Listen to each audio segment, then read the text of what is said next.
হাসিবতুম আন্নামা খালাকনাকুম আবাসা। এ দুনিয়ার মানুষেরা, তোমরা কি মনে করেছো আমি আল্লাহ রাব্বুল আলামিন তোমাদেরকে অকারণে নিষ্প্রয়োজনে আমি আল্লাহ তোমাকে সৃষ্টি করেছি? না না না, আমি আল্লাহ রাব্বুল আলামিন তোমাদেরকে অযথা আমি আল্লাহ বানাই না। আমি আল্লাহ রাব্বুল আলামিন একটা কারণে বানাইছি। ওই বানানোর কারণটা হইল আমি আল্লাহ রাব্বুল আলামিনের গোলামি করবা। আল্লাহ রাব্বুল আলামিন বলেন, ওয়া মা খালাকুল জিন্না ওয়াল ইনসা ইল্লা লিয়াবুদুন।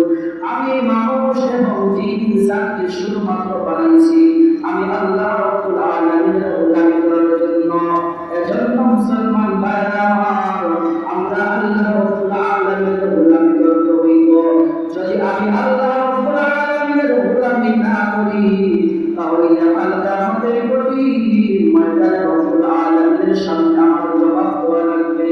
এজন্যই আমি আল্লাহর গোলামি এই সময় করব, শুধুমাত্র আমার আল্লাহকে সন্তুষ্টির জন্য করব, অন্য কোনো কিছুর জন্য করব না।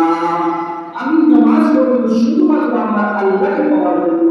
আমি রোজা রাখব শুধুমাত্র আমার আল্লাহ রাব্বুল আলামিনকে সন্তুষ্টির জন্য।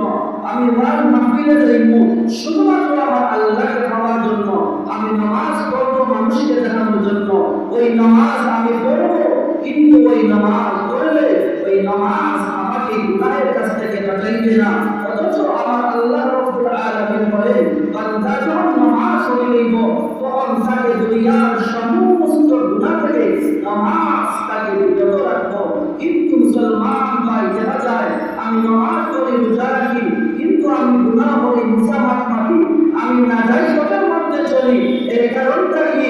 কারণ হইল নামাজ আমি যেইভাবে আমার রাসূল আমাকে শিক্ষা দিয়েছে ওইভাবে আমার নামাজ আদায় হইছে না।